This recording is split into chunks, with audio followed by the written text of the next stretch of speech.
Children, today we are going to understand about what is work, what is energy, and what is power. So now, here you can see that the man is pushing the wall. So if you ask him, what are you doing? So according to him, he's doing some work. When you're watching movie also, if you're sitting on a table and you're watching movie, so sometimes you say that I'm doing work because I'm watching movie, or when you're writing especially, you're sitting at one place and you're writing. And if anybody asks you, what are you doing? So you say, I'm doing work. Okay. But according to physics, when you're sitting at one place and you're not moving, you are not doing work. So according to physics, work is said to be done only if there is displacement in case of the body. That means the body is moving from its original position, then only work is said to be done. So here I have written the definition, which is very important from board point of view, that work is said to be done when the force applied on a body makes the body move. That is, there is displacement of the body. So here when man is pushing the wall, there is no displacement of the wall, and that's the reason he's not doing work according to physics.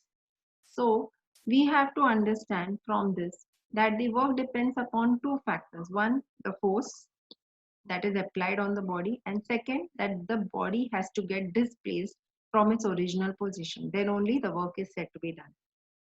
For these two pictures, we are going to come after we complete the next slides. Now here, work is depending, as I told you, it depends upon two factors. One is the force and the other is the displacement. So work is the product of force and displacement. Now, how it depends upon force and displacement? As it is a product, it is directly proportional to both these physical quantities. If force increases, what do you think is going to happen with the work? It will also increase. If displacement is more, then also the work will increase, because it is a product of both these physical quantities, that is force and displacement. Now, what is work? Is it a scalar quantity or a vector quantity? So now in your mind, you will have this, that as force and displacement, it is a product of force and displacement, and both force and displacement are vector quantities, as you have studied this in 9th standard. And that's the reason here you can see that when we have represented force with letter F, we have also shown over here arrow, showing that this is a vector quantity. When we have written displacement with the letter S, here there is arrow on its head showing that it's a vector quantity.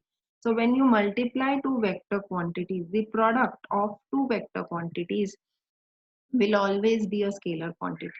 Now see, in standard 9th, you have learned that scalar is a quantity, physical quantity, which can be defined only by its magnitude.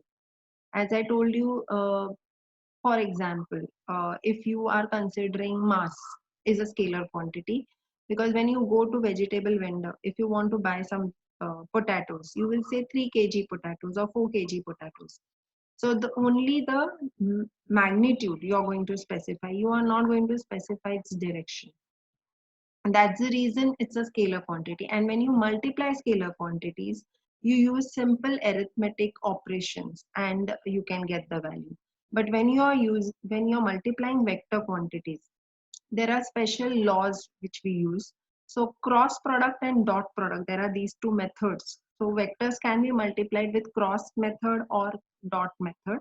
So cross product and dot product will give you different values, but after multiplying, you will get the scalar quantity. So we'll have to go in detail, which you don't have for this level. You have to just understand, as it is a dot product. Dot product, why we are taking dot product specifically? Because the multiplication goes easier with dot product. So when you multiply two vectors, you get a scalar quantity, and that's the reason work is a scalar quantity. So for multiplying, the law which we are using over here is dot product, and that's why we have written dot product. And now in the next slide, you have to know the unit of work, which is again very important from board point of view.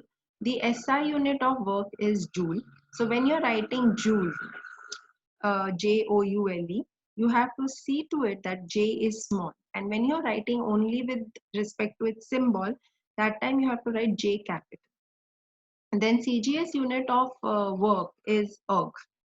Okay. Now, if it is asked what is the relation between joule and erg, only if relation is asked, you have to just write this line. 1 joule is equal to 10 raised to 7 erg. But if it is asked derive, then you have to write from here, work is equal to force into displacement. Now, if all the physical quantities you're going to write in its SI unit. So 1 joule is equal to 1 Newton into 1 meter. Now 1 Newton is 10 raised to 5 dyne and 1 meter is 10 raised to 2 centimeter. According to law of indices, whenever you are going to multiply raised to values, you have to add the index. So you are going to add the index, that is 5 over here and 2 over here. So 5 plus 2 is 7. So 1 joule is equal to 10 raised to 7 erg.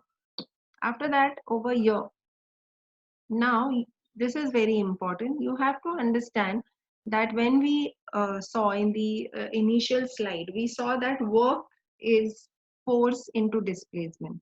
But suppose if you're going to move this body or you're going to apply force on the body and there is angle between the force and the displacement. See, now force is, this is the body. Force is applied in this direction. Okay, that is in the horizontal direction, but the body is getting displaced along this AC, this particular slope, and there is an angle theta between this.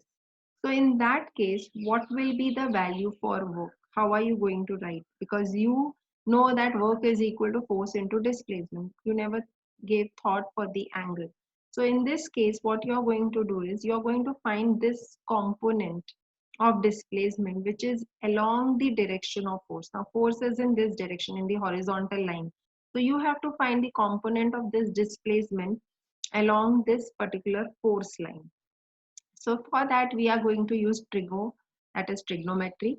We are going to draw the perpendicular line. As you know that in trigonometry, 90-degree triangle is essential. So you're going to draw this perpendicular line over here. This 90-degree angle. So this is a right angle triangle. Now we want to find the component of displacement along AB because force is along AB. So you are going to use the value for cos theta because when you're using cos theta, it is adjacent, means AB upon the hypotenuse where the displacement is. So AB upon S. Now therefore, if you want to find the value of AB, it will become S cos theta. So when you are substituting for force, the value of displacement, which is along the force, you write F into S cos theta. So the other formula for work, whenever there is an angle, it is F into S into cos theta. So now, depending upon the angle, this particular value of work done changes. So we are going to see in the next slide with respect to case 1, when theta value is 0, that means there is no angle between the force and displacement.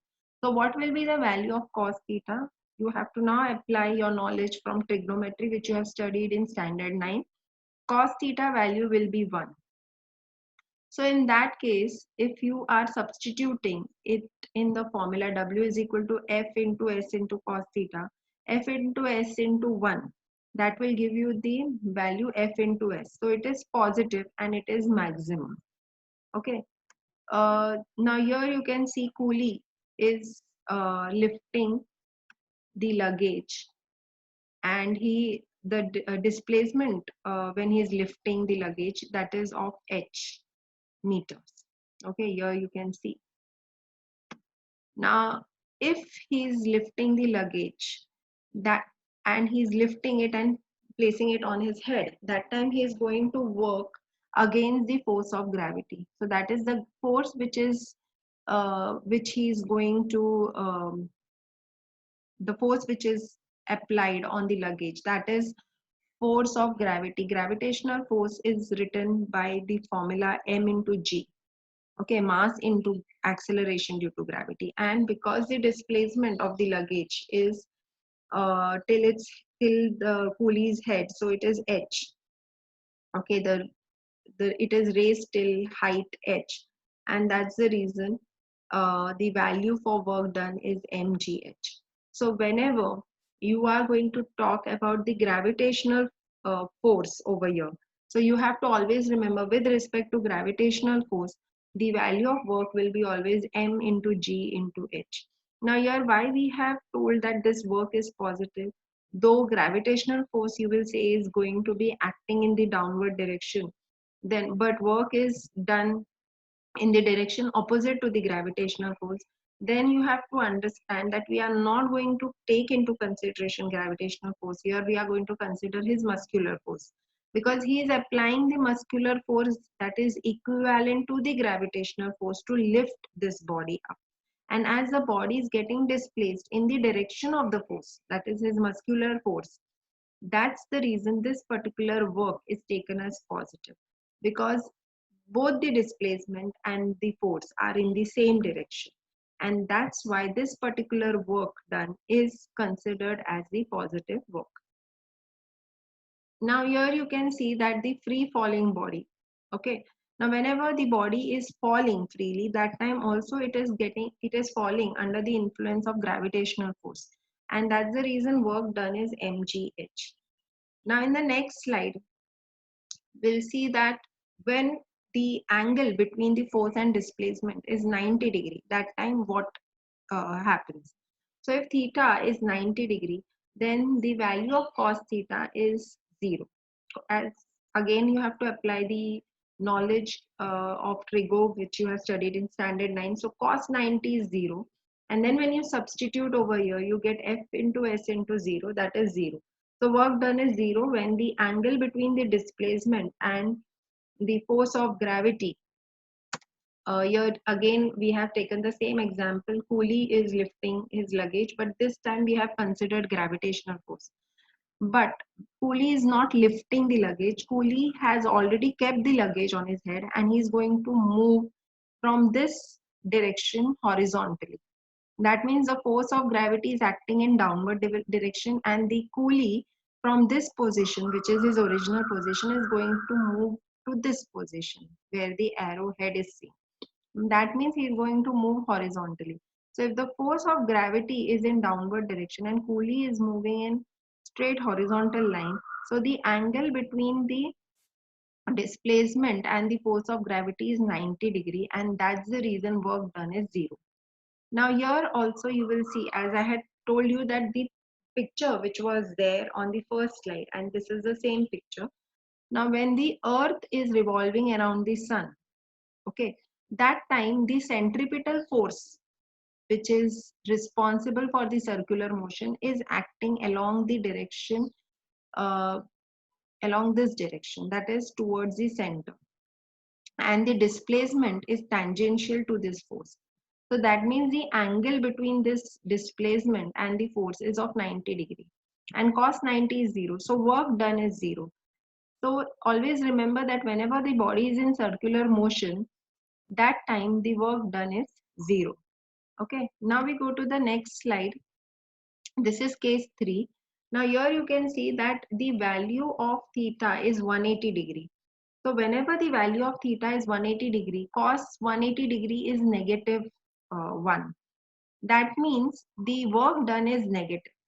Now what are the examples for negative work done? So here we have to understand that the force what we are considering is the frictional force.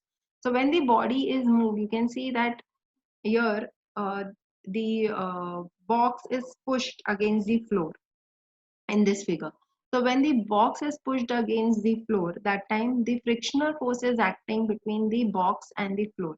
And this frictional force is opposing the direction of the displacement, or it is in the opposite direction of the displacement of the body.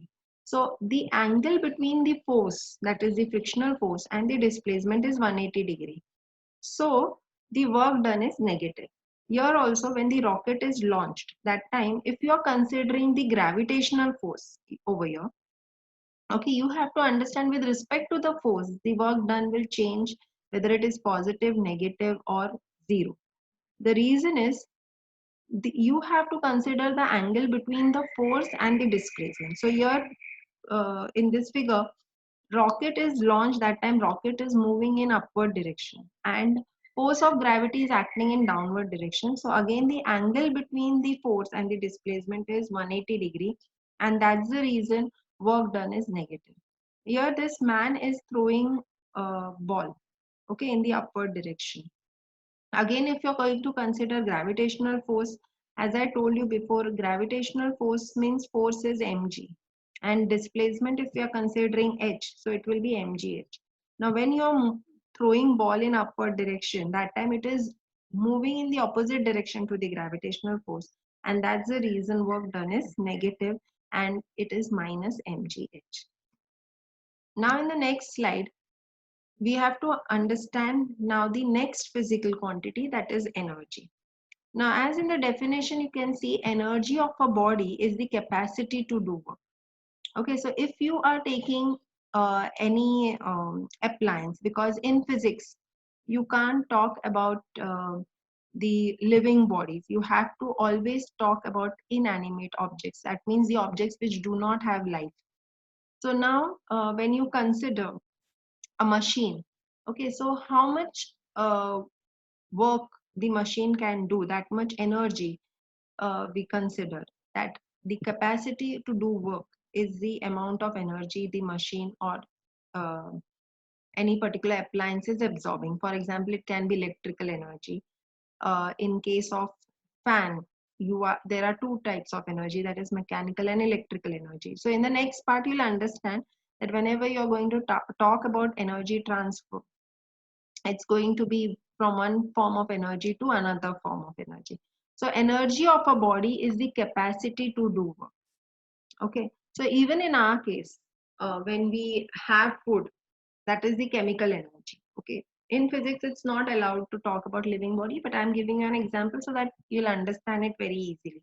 So when we consume food, it's the chemical energy, and that chemical energy is converted into mechanical energy. Now, when I'm talking to you, my jaws are moving, so it's nothing but mechanical energy. So chemical energy is converted to mechanical energy.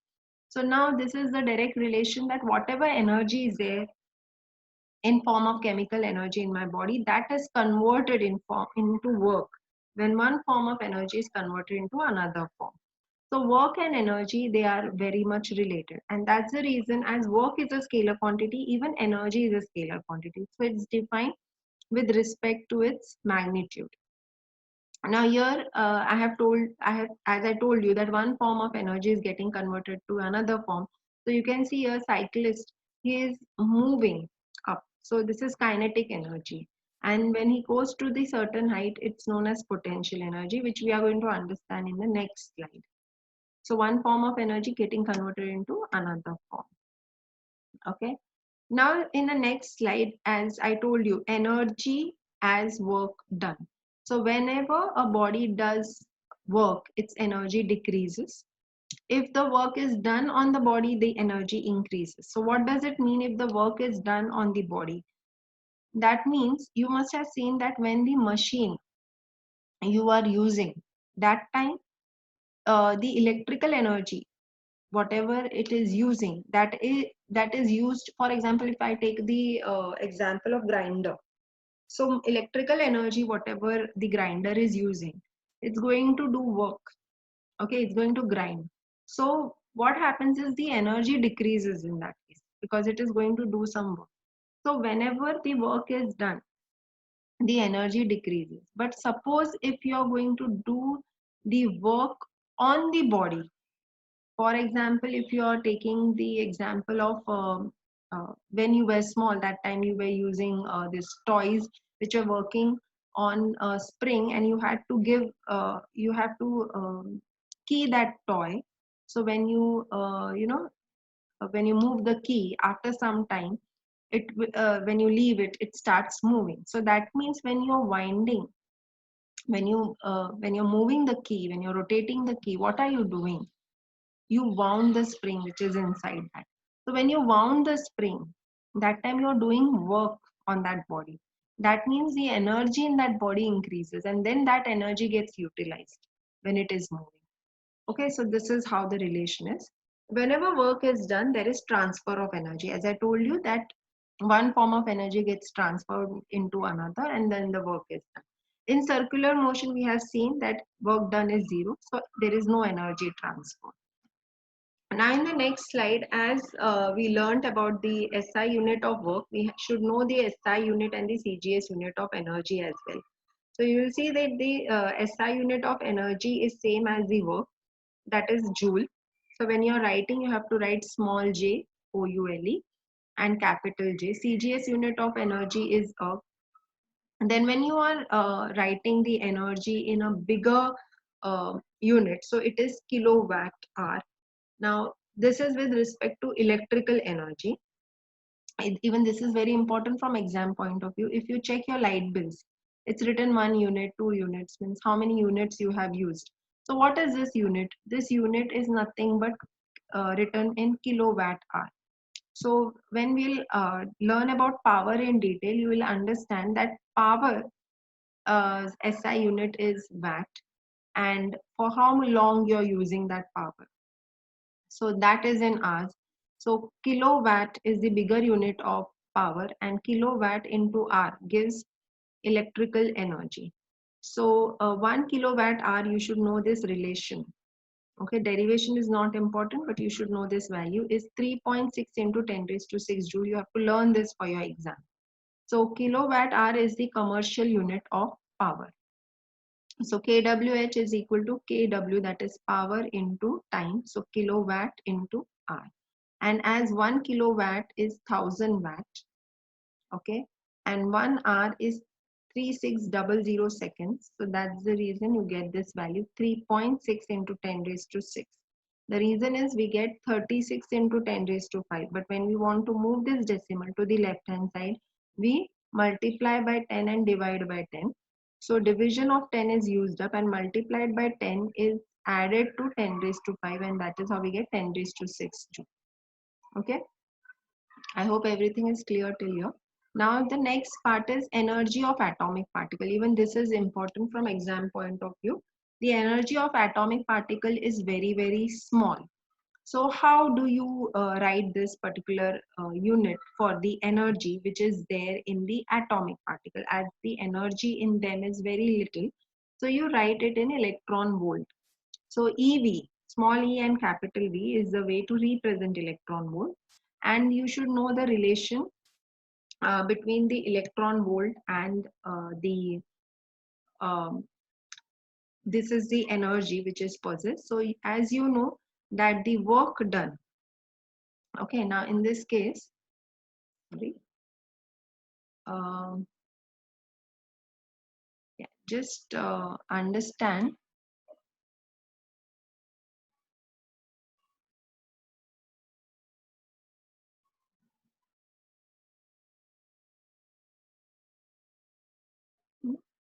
that here you have to write volt. Okay, so here instead of T, it will be volt over here. So you have to understand that here in this case, it should not be T, it should be volt. So when you are writing work with respect to the charge when it is moved from one point to other, in standard 9th you have learned that W is equal to charge into potential difference that is going to be created when it is moved from lower potential to higher potential. So here it should be V. Now the value for Q, we write it as your value for Q, we write it as 1.6 into 10 raised to minus 19 coulomb, and volt we write it as 1 volt. So it is 1.6 into 10 raised to minus 19 joule. So this value is very, very essential for you to understand, and this just ignore this T, and here instead of T you should have V. Just remember this. Okay, so it should be V over here. Okay, it should not be T, it should be V. Now we go to the next slide. So this is the energy of the atomic particle. 1 electron volt is equal to 1.6 into 10 raised to minus 19 joule, because that is nothing but the work done, and work done is nothing but energy. Now the next slide. uh, in the next slide,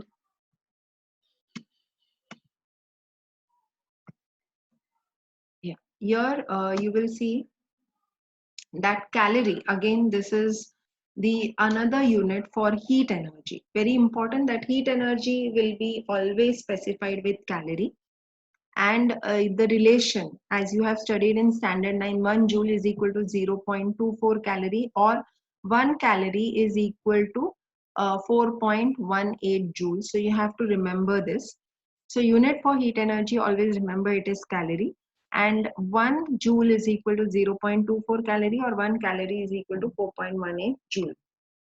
So always remember that calorie is the higher unit. So it is 4.18, and joule is 0.24.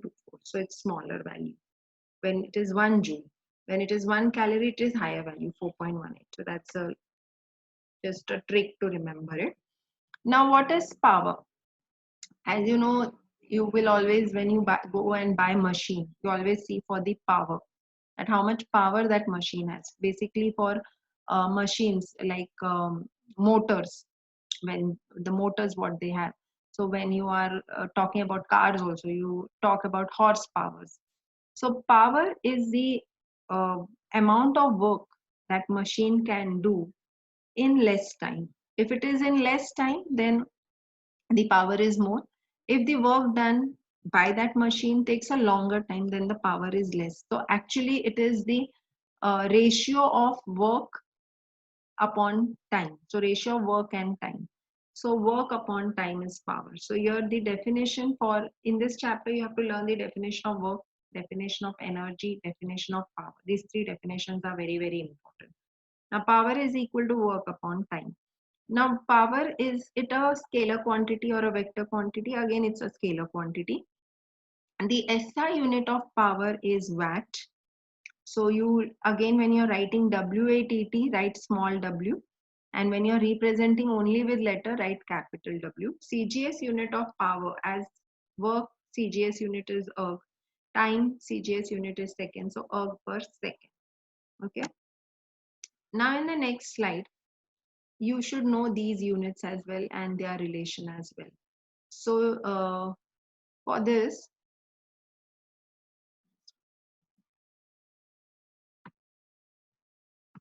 so here you should know that 1 kilowatt, because it's a higher unit, 1 kilowatt is 10 raised to 3 watt. This you have to learn values.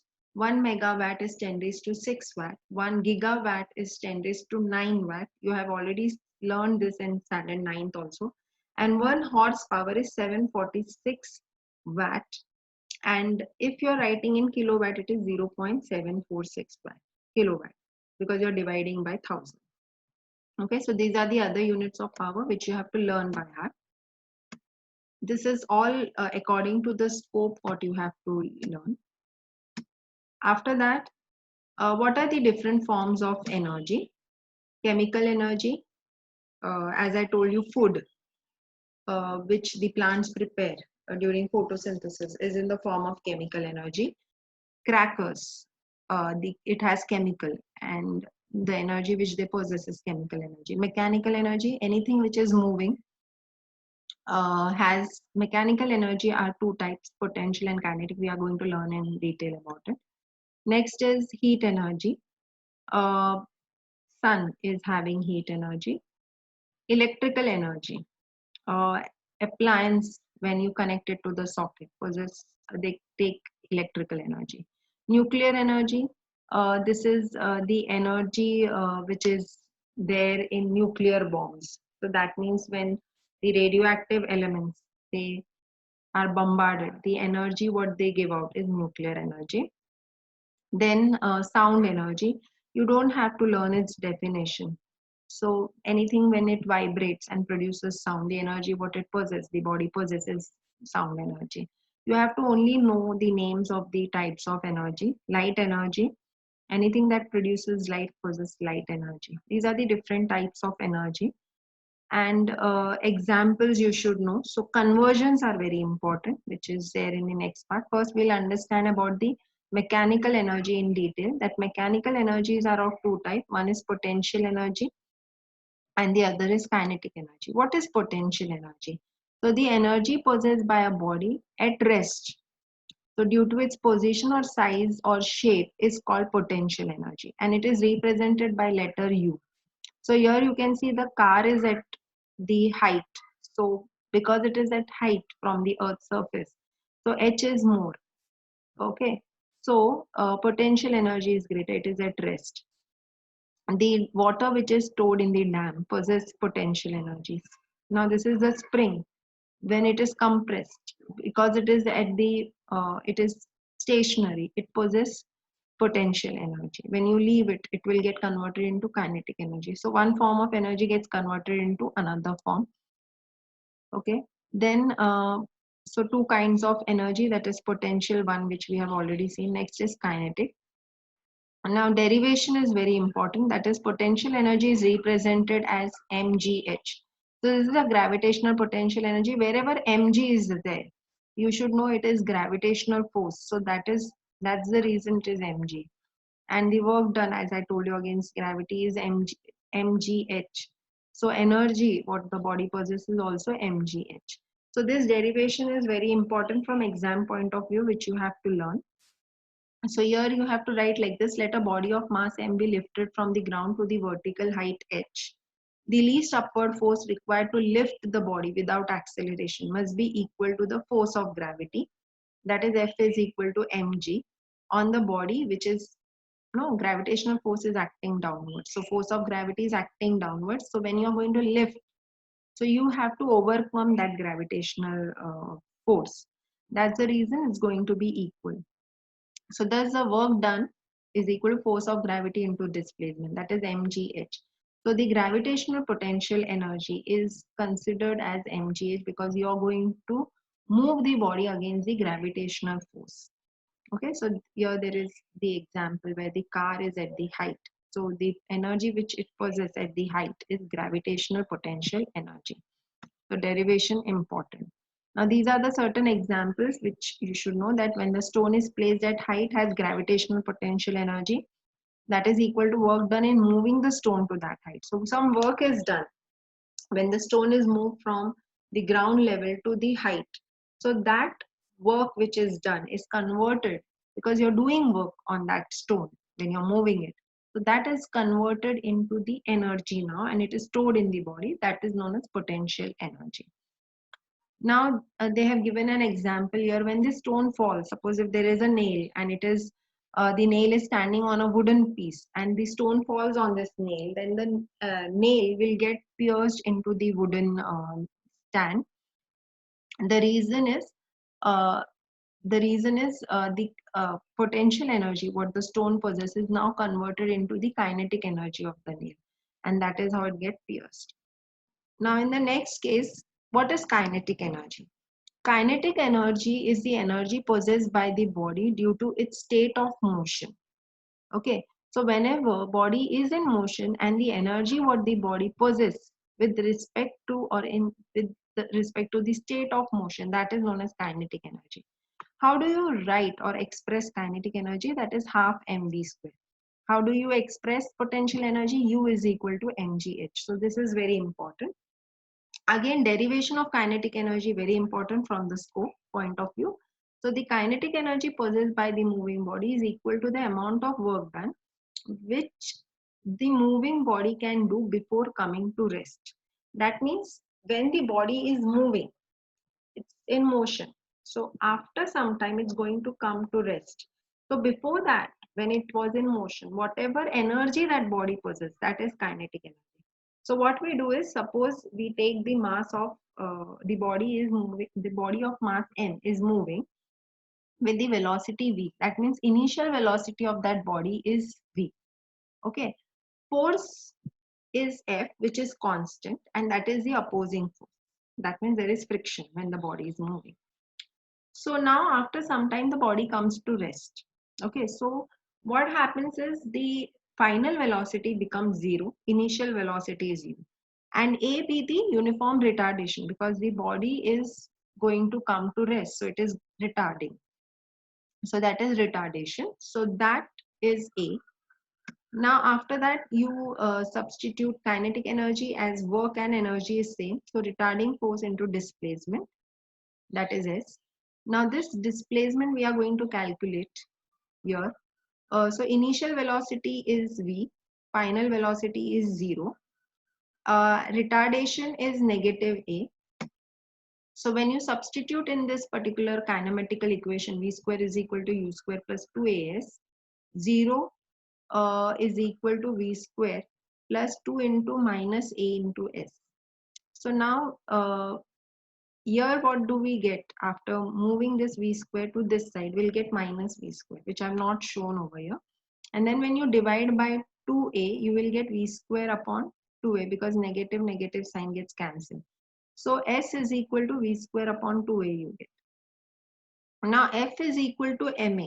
We know that the force is mass into acceleration. So when you substitute ma and when you substitute V square upon 2A, you cancel this A and you get half mv square. So that is how you derive the formula for kinetic energy as k is equal to half mv square. So derivation is important. Now these are the different forms of kinetic energy which you should know. Transitional kinetic energy means here from the figure you can see whenever you don't have to learn the definition for this, but you should know the meaning that whenever the body is moving in a straight line. So in this figure you can see the apple is falling, it's from the tree, it's falling in a straight line. So this is translational kinetic energy, the energy possessed by the body because it's moving in a straight line. Here also you can see these balls are moving in a straight line. So the energy possessed by them is translational kinetic energy. Even here this is a straight road. So this body, that is vehicles, are going to possess translational kinetic energy. After this is rotational kinetic energy. If whenever body is rotating, okay, the energy which the rotating body possesses, that is rotational kinetic energy. Again, meaning you should know. The definition is not important from exam point of view. So here I have shown you that spinning top. So it's rotating. So the energy which it possesses is rotational kinetic energy. Next is vibrational kinetic energy.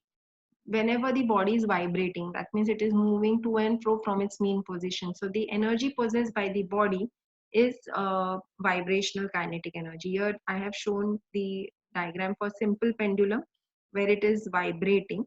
So the energy possessed by this oscillatory motion, the body which is in oscillatory motion or vibrational motion, that is known as vibrational kinetic energy.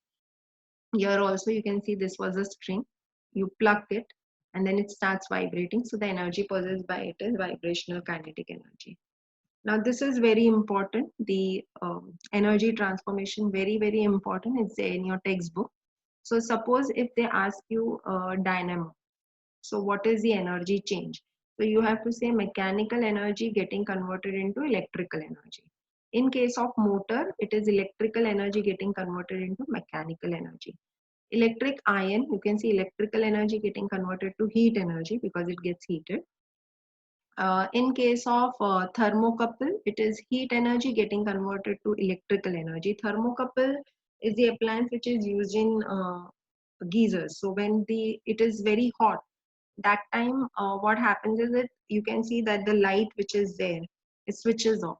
So that is heat energy into electrical energy. Here in case of loudspeaker, okay, that time the electrical energy is getting converted into sound energy, but when you're speaking in microphone, your sound energy is getting converted to electrical energy. So with respect to these appliances, you should know the energy change. So this particular figure, very important, mark it in your textbook. Electrical energy, if you're charging a battery, then electrical energy gets converted into chemical energy. But when a cell is in use, that time chemical energy gets converted into electrical energy. Then when you light a candle, that time chemical energy in the candle gets converted into light energy. In case of sun, light energy gets converted into chemical energy. Then in case of lighted electric bulb, electrical energy gets converted to light energy. In case of photocell, it is light energy. Photocell means those which we use in solar lights. So in that, light energy gets converted to electrical energy. So learn this by heart. After that, principle of conservation of energy. Very important. Principle of conservation of energy means what? That means one form of energy, when it is getting converted into another form, it is known as conservation, because you know, according to the law of energy, thermodynamics, we have learned that energy can neither be created nor destroyed, but it can be converted from one form to another. So here we are going to talk with respect to potential and kinetic. This is very important again from exam point of view. So you have to know that in case of free falling body, this is the example of a free falling body. So here you can see the ball was at position A, then it came to position B, and then it landed on ground, that is position C. So when it was at position A, that time you are going to consider as 0. Okay, and here you are going to consider that the distance when it is moving from A to position B is X distance, and from position B when it is coming to position C, because this entire height we are taking as H, and now till here the distance we have taken as X. So this particular distance from B to C is H minus X. So this figure you have to learn by heart. You have to draw in the exam if the derivation of the expression is asked. Then at point A, potential energy is maximum. Here it is at the top. So at height, potential energy, you know that it is maximum, and kinetic energy is 0. Now when it comes to position B, so we are going to prove that total energy is always going to remain mgh. So that is how we are going to prove conservation of energy. So here you can see that when it comes to position B, this position, that time it's going to travel x distance. So when it is traveling x distance and the initial velocity is 0 and the acceleration due to gravity is g. So using v square is equal to u square plus 2as, we substitute and we get v1 square, because v final velocity we have taken v1. So v1 square is equal to 0 square is 0 and 2 into g into x, because now it has covered x distance. So when we substitute over here, we get mgx at position B. Now at position B, potential energy as it is at this part, this point, it is, so the height is h minus x. So when you write mgh minus x according to the formula, you get mgh minus mgx. And when you add both kinetic and potential energy, you get mgh. So total amount of energy at point A is also mgh. At point B also it's mgh. So it shows conservation of energy. Now at point C, when it reaches the ground, that time what happens is the kinetic energy is maximum and potential energy is 0. So potential energy is 0 because height is 0. But how we get kinetic energy? Here you can see U is 0. S now, because that entire height is H and A is G. So we substitute in the formula V kinematical equation, V square is equal to U square plus 2AS. V1 square is equal to 0 square plus 2 into g into h. Okay, so h is the height. So that becomes 2gh. So when you substitute instead of v1 square, now 2gh, we cancel 2 and we get the value as mgh. So kinetic energy, again we have got mgh. So total energy we got is mgh. So this is what you have to remember here. Okay, after that we go to the next one. This particular figure is very important from board point of view. This is the application of principle of conservation of energy. Here you can see that the pendulum, when it is at this position, okay, at its mean position, you can see that the potential energy is 0. Whenever it is at its mean position, potential energy is 0 and the kinetic energy is maximum. So you should write mgh. This figure will be asked in the board exam. So you have to draw with position A, B and C. And here in the mean position, you should know that potential energy is 0 and kinetic energy is mgh. When it is at its extreme position, because it is at the height, So potential energy is mgh and kinetic energy is 0. Same over here. So you have to only know the figure. No derivation will be asked from this part. So only the diagram you have to draw properly with this fixed support, and you have to draw balls of the same size for all the three positions, and you have to draw the same angle over here while drawing, and you have to write these values. P is equal to mgh, k is 0, and you have to show this height h, and then here P is equal to 0, k is mgh, P is equal to mgh, k is 0. So this is what you have to show. So we have finished the entire lesson now. Go through, and if you have any doubt, you can ask me. Thank you.